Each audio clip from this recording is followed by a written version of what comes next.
Hi friends, welcome back to social work insights. So ഇന്ന് നമ്മൾ സംസാരിക്കാൻ പോകുന്നത് school social work, UAE school social വർക്കിനെ പറ്റിയിട്ടാണ്. അവരുടെ ബെനിഫിറ്റ്സ് അല്ലെങ്കിൽ അവർ നേരിടുന്ന ഒന്ന് രണ്ട് പ്രശ്നങ്ങളൊക്കെ നമുക്കിവിടെ ജസ്റ്റ് ഒന്ന് സംസാരിച്ച് പോവാം. അപ്പോൾ ആദ്യത്തെ റെസ്പോൺസിബിലിറ്റീസ് പറയുന്നതിൻ്റെ മുന്നേയായിട്ട് ഞാൻ പറയാം. ഞാൻ ഒരു MSW കഴിഞ്ഞ ആളാണ്, അല്ലെങ്കിൽ ഞാനൊരു BSW കഴിഞ്ഞ ആളാണ്. ഞാനൊരു സ്കൂളിൽ എൻ്റെ ഡ്യൂട്ടീസ് ഇതാണ്, ഞാൻ ഇങ്ങനെ വർക്ക് ചെയ്യുന്നത് നമുക്ക് ഒരിക്കലും ഇവിടെ ഒന്ന് പറയാൻ പറ്റില്ല. ഇവിടുത്തെ സോഷ്യൽ വർക്കേഴ്സിൻ്റെ ഡ്യൂട്ടീസ് എന്ന് പറയുന്നത് സ്കൂൾ ഡിസൈഡ് ചെയ്ത് വെച്ചിട്ടുണ്ട്. ഓരോ സ്കൂളിൻ്റെ ഓട്ടോണമസ് ഡിസിഷൻ ആണ് അവരുടെ സോഷ്യൽ വർക്കർ എങ്ങനെ വർക്ക് ചെയ്യുന്നുള്ളത്, ഏത് ഫീൽഡിൽ അല്ലെങ്കിൽ ഏത് കാര്യം ഡീൽ ചെയ്യണം എന്നുള്ളത് സ്കൂളുകാരോ അല്ലെങ്കിൽ സ്കൂൾ പ്രിൻസിപ്പളോ വിചാരിച്ച് വെച്ചിട്ടുണ്ടാവും. അതിനനുസരിച്ച് നമുക്ക് ഇവിടെ ഒരു സ്കൂളിൽ വന്നിട്ട് വർക്ക് ചെയ്യാൻ പറ്റുള്ളൂ. അല്ല ഞാൻ ഇതെൻ്റെ ഫീൽഡാണ്, എനിക്ക് ഇതാണ് ഞാൻ വർക്ക് ചെയ്യുള്ളൂ, അങ്ങനെ നമുക്ക് ഇവിടെ വന്ന് പറയാൻ പറ്റില്ല. ചില സോഷ്യൽ വർക്കേഴ്സിനെ ഞാൻ ഇവിടെ പരിചയപ്പെടുമ്പോൾ അവർ ചെയ്യുന്ന കാര്യങ്ങളെല്ലാം ഞാൻ എൻ്റെ സ്കൂളിൽ ഞാൻ ചെയ്യുന്നത്, അല്ലെങ്കിൽ ഞാൻ ചെയ്യുന്ന കാര്യങ്ങളല്ല അവർ ചെയ്യുന്നത്. എൻ്റെ ചില ഫ്രണ്ട്സ് ഇവിടെ വർക്ക് ചെയ്യുന്നവർ സ്കൂളിൽ ചെയ്യുന്നത് ബിഹേവിയർ കേസസ് മാത്രം ഹാൻഡിൽ ചെയ്യുന്ന ഫ്രണ്ട്സിനെ എനിക്കറിയാം. അതായത് സ്കൂളിൽ വല്ല ബിഹേവിയർ കേസസ് വരുമ്പോൾ അത് ഡീൽ ചെയ്യാം, അതിൻ്റെ ഫോളോ അപ്പ് നടത്തുക, കൗൺസിലിംഗ് നടത്തുക, പാരൻറ് മീറ്റിംഗ് വയ്ക്കുക. നമുക്കിവിടെ UAE ബിഹേവിയർ പോളിസീസ് ഉണ്ട്. അപ്പോൾ ആ പോളിസി അനുസരിച്ച് നമ്മൾ ഫയൽ ചെയ്യുക കാര്യങ്ങൾ, ഇതൊക്കെയാണ് അവരുടെ സ്കൂളിൽ അവർ ചെയ്യുന്നത്. അപ്പം എൻ്റെ സ്കൂളിൽ ഞാൻ ചെയ്യുന്നത് പ്രധാനമായിട്ടും എന്താണെന്നുള്ളതാണ് ഞാനിവിടെ പറയുന്നത്. അപ്പം നമ്മുടെ സ്കൂളിൽ ചെയ്യുന്നത്, ഞാൻ വർക്ക് ചെയ്യുന്നത് ഇൻക്ലൂഷൻ ഡിപ്പാർട്ട്മെൻറ്റിൻ്റെ കൂടെയാണ്. ഞാൻ എന്ന സോഷ്യൽ വർക്ക് വർക്ക് ചെയ്യുന്നത്. അതായത് ഇൻക്ലൂഷൻ ഡിപ്പാർട്ട്മെൻറ്റ് എന്ന് പറയുമ്പോൾ കൂടുതലായിട്ടും നമ്മൾ ഡീൽ ചെയ്യുന്ന സ്റ്റുഡൻസ് എന്ന് വെച്ചാൽ students who have any special need or who have any special concerns, അങ്ങനെയുള്ള കുട്ടികളെയാണ് നമ്മൾ ഇൻക്ലൂഷൻ ടീമിൽ ഉൾപ്പെടുത്തി അവർക്ക് സ്പെഷ്യൽ കൺസേൺ കുട്ടികൾക്ക് സ്പെഷ്യൽ ഇമ്പോർട്ടൻസ് കൊടുക്കുന്ന ഒരു ഡിപ്പാർട്ട്മെൻറ്റാണ് ഇൻക്ലൂഷൻ ഡിപ്പാർട്ട്മെൻറ്റ് എന്ന് പറയുന്നത്. അപ്പോൾ എൻ്റെ സ്കൂളിൽ, ഞാൻ വർക്ക് ചെയ്യുന്ന സ്കൂളിൽ ഒരു മൾട്ടി ഡിസിപ്ലിനറി ടീമുണ്ട്. ഇൻക്ലൂഷൻ ഡിപ്പാർട്ട്മെൻറ്റ് എന്ന് പറയുന്ന മൾട്ടി ഡിസിപ്ലിനറി ടീമിൻ്റെ കൂടെയാണ് സോഷ്യൽ വർക്ക് വർക്ക് ചെയ്യുന്നത്. അല്ലെങ്കിൽ ഒരു ഇൻഡിപെൻഡൻ്റ് ആയിട്ടൊരു വർക്ക് ഞാൻ ചെയ്യുന്നില്ല, ഞാൻ അവരുടെ കൂടെയാണ് വർക്ക് ചെയ്യുന്നത്. അപ്പോൾ ഞങ്ങളൊരു ടീമായിട്ട് കൗൺസിലറും psychologist, clinical psychologist, special educator, social work, അങ്ങനെ പറയുന്ന ഒരു 6-7 പേര് അടങ്ങിയ ഒരു ടീം. പിന്നെ LSAs ഉണ്ട് നമ്മളെ ഹെൽപ്പ് ചെയ്യാൻ, ലേണിംഗ് സപ്പോർട്ട് അസിസ്റ്റൻ്റ് എന്ന് പറയും. അപ്പോൾ ഈ LSAs ഒക്കെ കൂടിയിട്ടുള്ള ഒരു ടീമായിട്ടാണ് നമ്മളിവിടെ വർക്ക് ചെയ്യുന്നത്. അപ്പോൾ നമ്മൾ പ്രധാനമായിട്ടും നമ്മൾ ഓരോരുത്തർക്കും 25 to 30 സ്റ്റുഡൻസ് നമ്മുടെ കീഴിൽ, ഓരോരുത്തരുടെയും കീഴിലുണ്ട്. ആ സ്റ്റുഡൻസിൽ തന്നെ ഡിഫറെൻ്റ് ആയിട്ട് നമ്മൾ കാറ്റഗറൈസ് ചെയ്തിട്ടുണ്ട്. മൈൽഡ് അക്കാഡമിക് കൺസേൺസ് ഉള്ളവർ, മേജർ അക്കാഡമിക് കൺസേൺസ്, അല്ലെങ്കിൽ mild behaviour cases, major behaviour cases, counselling cases, അങ്ങനെ നമ്മൾ ഡിവൈഡ് ചെയ്ത് വെച്ചിട്ടുണ്ട്. എൻ്റെ കീഴിലുള്ള 25 കുട്ടികളെയും ഞാൻ അങ്ങനെ ഡിവൈഡ് ചെയ്ത് വെച്ചിട്ടുണ്ട്. നമുക്ക് വീക്ക്ലി നമുക്ക് ഒരു ഹാഫ് ആൻ അവർ നമ്മൾ അവരെ ഇട്ട് ഡീൽ ചെയ്യണം. ഒരു വീക്ക് എനിക്കിപ്പോൾ 25 സ്റ്റുഡൻസ് ആണെങ്കിൽ ഞാനൊരു വീക്കിൽ 25 സ്റ്റുഡൻസിനെയും ഞാൻ ഡീൽ ചെയ്യണം. എന്നിട്ട് നമ്മൾ വീക്കിലി നമ്മൾ റിപ്പോർട്ട് പാരൻസിന് അയക്കുന്നു. ഈ വീക്കിൽ നമ്മൾ എന്താണ് ചെയ്തതെന്നുള്ളത് പാരൻസിനെ നമ്മൾ അറിയിക്കുകയാണ്, ടീച്ചേഴ്സിനെ നമ്മൾ അറിയിക്കും. ഒരുമിച്ച് CC വെച്ചിട്ടാണ് നമ്മൾ പാരൻസിനെ അയക്കുക ആ റിപ്പോർട്ട്. അപ്പോൾ ഇത്രയാണ് പ്രധാനമായിട്ടും എൻ്റെ സ്കൂളിൽ ഒരു സോഷ്യൽ വർക്കർ എന്ന നിലയിൽ എനിക്ക് വരുന്ന ഡ്യൂട്ടി. നമുക്ക് എൻ്റെ കീഴിൽ 25 സ്റ്റുഡൻസ് ഉണ്ട്, അവരുടെ കാര്യങ്ങൾ ഞാൻ നോക്കണം, അവരുടെ ഫോളോ അപ്പ്, അവരെ പാരൻറ് മീറ്റിംഗ്, ചില കുട്ടികൾക്ക് ചിലപ്പോൾ LSA വേണ്ടി വരും, അതായത് ലേണിംഗ് സപ്പോർട്ട് അസിസ്റ്റൻറ്റ് വേണ്ടി വരും. അപ്പോൾ നമ്മൾ അത് പാരൻസിനായിട്ട് സംസാരിച്ച് അവർക്ക് ഒരു LSA അപ്പോയിൻറ്റ് ചെയ്യുക, ആ LSAക്ക് ട്രെയിനിങ് കൊടുക്കുക, LSAയുടെ ഡെയിലി റിപ്പോർട്ട് മോണിറ്റർ ചെയ്യുക, ഇതൊക്കെയാണ് പ്രധാനമായിട്ടും ഡ്യൂട്ടീസ് വരുന്നത്. അടുത്തൊരു ഡ്യൂട്ടി എന്ന് പറയുന്നത് ക്യാമ്പയിൻസ് ആണ്. അതായത് നമുക്കറിയാലോ, നമ്മൾ പഠിക്കുന്ന സമയത്ത് നമ്മൾ ഒരുപാട് ഡേയ്സ്, ഇമ്പോർട്ടൻ്റ് ആയ പല പല ദിവസങ്ങളും നമ്മൾ ആചരിക്കാറുണ്ടല്ലോ നമ്മൾ കോളേജിൽ പഠിക്കുമ്പോൾ. അതേപോലെ തന്നെ നമ്മൾ സ്കൂളിൽ വർക്ക് ചെയ്യുമ്പോഴും കുട്ടികളുമായിട്ട് ഡയറക്റ്റായിട്ട് ബന്ധമുള്ള പല പല ടോപ്പിക്സ് ഉള്ള ഡേയ്സ് വരും അല്ലേ, ഇമ്പോർട്ടൻറ്റ് ഡേയ്സ് വരുമ്പോൾ നമ്മൾ ചിലപ്പോൾ ഹോൾ വീക്ക് ക്യാമ്പയിൻ നടത്തും, ചിലപ്പോൾ 1 day ക്യാമ്പയിൻ നടത്തും, ചിലപ്പോൾ ഗ്രേഡ് വൈസ്, ചിലപ്പോൾ 1 to 3 അല്ലെങ്കിൽ 4 to 5 അല്ലെങ്കിൽ 8 to 11 അങ്ങനെ ഗ്രേഡ് വൈസ് നമ്മൾ ക്യാമ്പയിൻസ് നടത്താറുണ്ട്. അപ്പോൾ ഇവിടെ പ്രധാനമായിട്ടും 3 ടേമിലാണ് സ്കൂളുള്ളത്. അതായത് ഏപ്രിൽ മുതൽ 3 മാസം, ഏപ്രിൽ, മെയ്, ജൂൺ 3 മാസം ആണ് ആദ്യത്തെ ടേം. പിന്നെ ജൂലൈ, ഓഗസ്റ്റ് ലീവാണ്. September, October, November, December second ടേമും. പിന്നെ ഡിസംബറിൽ കുറച്ച് ലീവ് ഉണ്ടായിരിക്കും. പിന്നെ ജാനുവരി, ഫെബ്രുവരി, മാർച്ച്, ഏപ്രിൽ, അങ്ങനെ പോവും അടുത്ത ടേം. അപ്പോൾ 3 ടേമായിട്ടാണ് ഇവിടെ സ്കൂളിൽ. അപ്പോൾ ഓരോ ടേമിലും നമ്മൾ 1 മുതൽ 3 വരെ ക്യാമ്പയിൻസ് നമ്മൾ നടത്തും.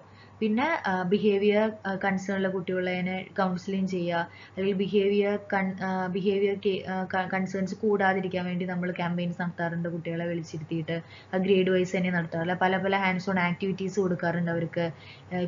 ഈ ഒരു ക്യാമ്പയിൻസ് എന്ന് പറയുന്നത് pre KG ലെവൽ മുതൽ ഗ്രേഡ് 11 വരെ നമ്മൾ ഹോൾ സ്കൂൾ ചെയ്യാറുണ്ട്. അത് നമ്മൾ ഈ പറഞ്ഞ ഈ ഒരു മൾട്ടി ഡിസിപ്ലിനറി ടീം ഒന്നായിട്ട് തന്നെയാണ് ചെയ്യാറ്. പിന്നെ നമുക്ക് ബോർഡ് വർക്ക് ഉണ്ടായിരിക്കും. ഓരോ ഡിപ്പാർട്ട്മെന്റിനും ഓരോ സ്കൂളിലും ഓരോ ഡിപ്പാർട്ട്മെന്റിനും 3 മുതൽ 4 വരെ ബോർഡ് ഉണ്ടായിരിക്കും. അത് കോറിഡോറിൽ ബോർഡ്സ് സെറ്റ് ചെയ്യാനാണ്. അപ്പോൾ നമ്മുടെ ഡിപ്പാർട്ട്മെന്റിന്റെ കീഴിൽ നമുക്ക് നാല് ബോർഡ്സ് ഉണ്ട്. അത് ഓരോ ടേമിലും നമ്മൾ ആ ബോർഡ്സ് അല്ലെങ്കിൽ ഓരോ മന്ത് നമ്മൾ ആ ബോർഡ്സ് മാറ്റിക്കൊണ്ടിരിക്കണം. അത് പല പല ഇൻട്രസ്റ്റിംഗ് ടോപ്പിക്സ് വെച്ചിട്ട് നമ്മൾ ബോർഡ് മാറ്റും. അതാണ് ബുള്ളറ്റിൻ ബോർഡ്. അത് നമുക്ക് ആ ഒരു ബോർഡ് വർക്ക് വരും. പിന്നെ നമുക്ക് വരുന്നത് ബിഹേവിയർ കേസസ് ഹാൻഡിൽ ചെയ്യാൻ. ഇത്രയൊക്കെ ഡ്യൂട്ടീസ് ആണ് പ്രധാനമായിട്ടും വരുന്നത്. പിന്നെ പാരന്റ് മീറ്റിംഗ് നടത്തുക, പാരന്റ് മീറ്റിംഗിന്റെ മിനിറ്റ്സ് ഓഫ് മീറ്റിംഗ് തയ്യാറാക്കിയിട്ട് അത് അറിയിക്കുക, ഇമ്പോർട്ടൻറ്റ് പോയിന്റ് ടീച്ചേഴ്സിനെ അറിയിക്കുക. പിന്നെ ഇൻക്ലൂഷൻ ടീമിൽ വർക്ക് ചെയ്യുന്ന കാരണം നമുക്ക് IEP ILP പ്രിപ്പയർ ചെയ്യണം. Individual education plan, individual learning plan എന്ന് പറയും. ഈ 2 പ്ലാനും പ്രിപ്പയർ ചെയ്തിട്ട് ടീച്ചേഴ്സിന്, അതായത് ഒരു മീറ്റിംഗ് നമ്മൾ അറേഞ്ച് ചെയ്യും ടീച്ചേഴ്സും പാരൻസും ഒക്കെ കൂടിയിട്ട്. അപ്പോൾ കുട്ടികളുടെ കൺസേൺസ് നമ്മൾ മനസ്സിലാക്കി അവർക്ക് കൊടുക്കുന്ന ഒരു ടേം വൈസ് കൊടുക്കുന്ന ഒരു പ്ലാനാണ് individual education plan, individual learning plan എന്ന് പറയും. അപ്പോൾ ഈ പ്ലാന് നമ്മൾ പ്രിപ്പയർ ചെയ്തിട്ട് ടീച്ചേഴ്സിന് അയക്കും, പാരൻസിന് അയക്കും. ആ പ്ലാന്റെ അടിസ്ഥാനത്തിലാണ് നമ്മൾ കുട്ടികളുമായിട്ട് വർക്ക് ചെയ്യുന്നത്. അപ്പോൾ ഈ പറഞ്ഞ കാര്യങ്ങളിൽ എനിക്ക് തോന്നുന്നു 50% കാര്യങ്ങളും നമ്മൾ ഒരു സോഷ്യൽ വർക്ക് സിലബസിൽ നമ്മൾ പഠിക്കാത്ത കാര്യങ്ങളാണ്. നമ്മൾ വർക്ക് ചെയ്യുമ്പോൾ നമ്മൾ ചെയ്യാൻ പോകുന്ന കാര്യങ്ങൾ. അപ്പോൾ ഞാൻ ഇതേ പഠിച്ചിട്ടുള്ളൂ, എനിക്കിത് അറിയില്ല, എനിക്കിത് വർക്ക് ചെയ്യാൻ പറ്റില്ല എന്നുള്ളത് നമുക്ക് സ്വയം പറയാം. പക്ഷെ നമുക്കൊരു ജോലിക്ക് കയറി ഇവിടെ വന്ന് പറയാൻ പറ്റില്ല. നമ്മൾ എവിടെയാണോ വർക്കിന് കയറുന്നത് ആ ഒരു സിറ്റുവേഷൻ അനുസരിച്ച് നമ്മൾ മാറേണ്ടി വരും. നമ്മുടെ പ്രൊഫഷൻ നമ്മൾ മാറ്റിയെടുക്കേണ്ടി വരും. ഇത്രയൊക്കെയാണ് പ്രധാനമായിട്ടും ഒരു സ്കൂളിലെ സ്കൂൾ സോഷ്യൽ വർക്കറുടെ ഒരു ഡ്യൂട്ടീസ് എന്ന് പറയുന്നത്. ബെനിഫിറ്റ്സ് ആയിട്ട് പറയുന്നത് ഡ്യൂട്ടി ടൈം തന്നെയാണ്. ഒരു പാരന്റ് എന്ന നിലയിൽ, അല്ലെങ്കിൽ ഒരു വിവാഹം കഴിഞ്ഞ ഒരു സോഷ്യൽ വർക്കർ, അല്ലെങ്കിൽ വിവാഹം കഴിഞ്ഞ ഒരു സ്ത്രീ എന്ന നിലയിൽ സോഷ്യൽ വർക്കറായിട്ട് വർക്ക് ചെയ്യുമ്പോൾ കുറച്ചു ഡ്യൂട്ടി ടൈം നമുക്ക് കുറച്ച് ഹെൽപ്ഫുൾ ആണ്. കാരണം സാധാരണ ഒരു ജോലിക്ക് ഇവിടെയൊക്കെ ജോലിക്ക് 7 മണി 7:30 ഒക്കെ സമയത്തൊക്കെ ജോലിക്ക് പോയി തിരിച്ചു വരുമ്പോൾ അതേ സമയത്ത് നമുക്ക് തിരിച്ചു വരാൻ പറ്റുള്ളൂ. മെട്രോയിലൊക്കെ കയറി വരുമ്പോഴൊക്കെ നമുക്ക് ഒരുപാട് ക്ഷീണിക്കുകയൊക്കെ ചെയ്യും. പക്ഷെ ഒരു സ്കൂൾ സോഷ്യൽ വർക്കർ അല്ലെങ്കിൽ സ്കൂളിൽ വർക്ക് ചെയ്യുന്ന ഒരാളെ സംബന്ധിച്ച് രാവിലെ ഒരു 6:30ക്ക് സ്കൂൾ ബസ് നമ്മളെ എടുക്കാൻ വരും. 6:30 to 2:30 വരെയാണ് നമുക്ക് വർക്കിംഗ് അവർ വരുന്നത്. ചിലപ്പോൾ കേൾക്കുമ്പോൾ നമുക്ക് 2:30 വരെ ഉള്ളൂ തോന്നും. പക്ഷേ നമ്മൾ ഏകദേശം ഒരു 8 മണിക്കൂർ അടുത്ത് നമ്മൾ സ്കൂളിൽ സ്പെൻഡ് ചെയ്യുന്നുണ്ട് സമയം. പക്ഷേ പെട്ടെന്ന് സമയം പോകും. 7:30 മുതൽ, ചില സ്കൂൾ 7 മണി മുതൽ 2:30 വരെ ആയിരിക്കും, ചില സ്കൂൾ 7:30 മുതൽ 2 മണി 2:30 വരെ ആയിരിക്കും. അപ്പോൾ 7:30 to 2:30 വരെ ആയിരിക്കും മിക്ക സ്കൂളിലും വർക്കിംഗ് അവർ എന്ന് പറയുന്നത്. അപ്പോൾ ഒരു ഡ്യൂട്ടി ടൈം ഒരു നിങ്ങളൊരു പാരന്റ് ആണെങ്കിൽ, അല്ലെങ്കിൽ നിങ്ങളൊരു വീട്ടിൽ കുറച്ച് നിങ്ങൾക്ക് റെസ്പോൺസിബിലിറ്റീസ് ഉള്ള ആളാണെങ്കിൽ ഡ്യൂട്ടി ടൈം എപ്പോഴും നിങ്ങൾക്കൊരു ഹെൽപ്ഫുൾ ആയുള്ളൊരു ഡ്യൂട്ടി ടൈം തന്നെയാണ് സ്കൂൾ സോഷ്യൽ വർക്കേഴ്സിന് കിട്ടുന്നത്.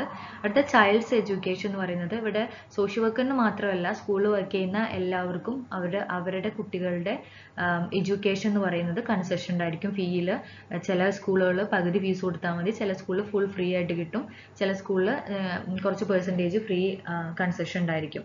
അപ്പോൾ മിക്ക സ്കൂളുകളിലും സ്കൂൾ വർക്ക് ചെയ്യുന്ന സ്റ്റാഫിന്റെ കുട്ടികൾക്ക് ഫ്രീ എഡ്യൂക്കേഷൻ തന്നെയായിരിക്കും കിട്ടുന്നത്. ഇവിടുത്തെ ഫീസ് വെച്ച് നോക്കുമ്പോൾ അതൊരു വലിയ ബെനിഫിറ്റ്സ് ആണ് നമുക്ക്. പിന്നെ കോമ്പറ്റൻസി എന്ന് പറയുന്നത് പ്രൊഫഷണൽ കോമ്പറ്റൻസി, അത് നമുക്ക് പുതിയ പുതിയ കാര്യങ്ങൾ പഠിക്കാനുള്ള ഒരു ഓപ്പർച്യൂണിറ്റി കിട്ടും. ഇതുവരെ നമ്മൾ പഠിച്ചു വന്ന സിലബസോ കാര്യങ്ങളോ ഒന്നും ആയിരിക്കില്ല നമ്മൾ വർക്ക് ചെയ്യുമ്പോൾ നമ്മുടെ മുന്നിലുണ്ടാവുക. അപ്പോൾ പല സെമിനാർസും വെബിനാർസും ഒക്കെ അറ്റൻഡ് ചെയ്ത് നമുക്ക് പ്രൊഫഷണലി നമുക്ക് കുറച്ചുകൂടി ഒരുപാട് ബെനിഫിറ്റ്സ് കിട്ടും. പ്രൊഫഷണലി നമ്മൾ കുറച്ചുകൂടി ഒരു ഗ്രോത്ത് ഉണ്ടാവും നമുക്ക്. പിന്നെ ഹോളിഡേയ്സ് എന്ന് പറയുന്നത് ഞാൻ പറഞ്ഞല്ലോ, 3 ടേം ആണ് ഇവിടെ സ്കൂളിലെ പഠനം എന്ന് പറയുന്നത്. നമ്മുടെ സെമസ്റ്റർ ഒക്കെ പോലെ 3 ടേം ആയിട്ട് നടക്കുന്നത്. അപ്പോൾ ഓരോ ടേം കഴിഞ്ഞാലും നമുക്കൊരു 15 days അല്ലെങ്കിൽ 20 days നമുക്ക് ലീവ് ഉണ്ടാവും ഓരോ 3 month കഴിയുമ്പോഴും. പിന്നെ ആനുവലി നമുക്ക് 2 month ആനുവൽ ലീവും കിട്ടും. അത് ലീവ് സാലറിയോട് കൂടിയിട്ടുള്ള ഒരു ലീവ് തന്നെയായിരിക്കും സ്കൂളിൽ വർക്ക് ചെയ്യുമ്പോൾ കിട്ടാൻ പോകുന്നത്. അടുത്തത് കുറച്ചൊരു റിസ്ക് ഫാക്ടേഴ്സ് എന്ന് പറയാം. അത് കംഫർട്ട് എന്ന് പറഞ്ഞാൽ ഇവിടെ ഉദ്ദേശിച്ചത് കംഫർട്ട് സോൺ ആണ്. ഞാൻ ഈ നേരത്തെ പറഞ്ഞ ആ ഒരു ബെനിഫിറ്റ്സിൽ പല സോഷ്യൽ വർക്കേഴ്സുമായാലും പല സ്കൂളിൽ വർക്ക് ചെയ്യുന്നവരും അവിടെ നിന്ന് പോകും.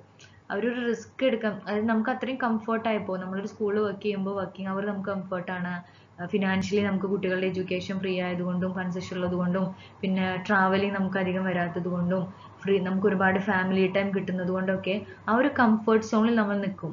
പല സോഷ്യൽ വർക്കേഴ്സും പല കൗൺസിലേഴ്സും ഇവിടെ വന്നിട്ടുള്ള എനിക്കതൊരു റിസ്ക് ഫാക്ടർ ആയിട്ട് തന്നെയാണ് തോന്നിയിട്ടുള്ളത്. കാരണം ആ ഒരു കംഫർട്ട് സോൺ വിട്ട് പോവാൻ നമ്മൾക്ക് ഒരുപാട് മാനസികമായിട്ട് നമ്മൾ പ്രിപ്പയർ ചെയ്യേണ്ടി വരും. പ്രിപ്പയർ ചെയ്യാൻ മാത്രമല്ല നമ്മളുടെ കൂടെ തന്നെ നമ്മുടെ ഫാമിലിയും നമ്മുടെ ആ ഒരു കംഫർട്ട് സോണിൽ അഡ്ജസ്റ്റ് ആയിട്ടുണ്ടാവും. അപ്പോൾ അതിൽ നിന്നൊന്ന് പുറത്ത് വരിക എന്നുള്ളത് ഒരു വളരെ റിസ്ക് പിടിച്ച കാര്യം തന്നെയാണ്. വേറൊരു ജോലി, വേറൊരു ഫീൽഡിലേക്ക്, ഇപ്പോൾ സ്കൂളിൽ വർക്ക് ചെയ്ത ആൾ വേറൊരു ഫീൽഡിലേക്ക്, നമ്മൾ തന്നെ സോഷ്യൽ വർക്കറെ വേറൊരു ഫീൽഡിലേക്ക് പോകുമ്പോൾ ആ ഒരു കംഫർട്ട് സോണിൽ നിന്ന് പോകുമ്പോഴുള്ള ബുദ്ധിമുട്ട് നല്ലോണം ഉണ്ടാവും. ഇതിന്റെ സാലറി എന്ന് പറയുന്നത് ഇവിടെ ഒരു സോഷ്യൽ വർക്കേഴ്സിന് ഇവിടെ ഒരു മാക്സിമം സാലറി ഉണ്ട്. അതിന്റെ അപ്പുറത്തേക്ക് സാലറി പോകുമെന്ന് ചോദിച്ചാൽ എനിക്ക് തോന്നുന്നില്ല. സാലറി ഒരു മറ്റു പ്രൊഫഷണലിൽ കിട്ടുന്ന അത്ര സാലറി സോഷ്യൽ വർക്കേഴ്സിന് ഇവിടെ കിട്ടുന്നില്ല. അടുത്ത സബ്ജക്ട് നോളജ് എന്ന് പറയുന്നത് ഞാൻ നേരത്തെ പറഞ്ഞ കാര്യം തന്നെയാണ്. നമുക്ക് അറിയാത്ത കുറേ കാര്യങ്ങൾ നമ്മൾ പഠിക്കേണ്ടി വരും. നമുക്ക് ഒട്ടും പരിചയമോ പഠിച്ചിട്ടില്ലാത്ത കാര്യങ്ങളിൽ നമ്മൾ ഡീൽ ചെയ്യേണ്ടി വരും. ആ ഒരു ബുദ്ധിമുട്ട് ജോയിൻ ചെയ്ത സമയത്ത് നമുക്കൊരു ഏകദേശം ഒരു വർഷത്തോളം നമുക്ക് ഉണ്ടാവും.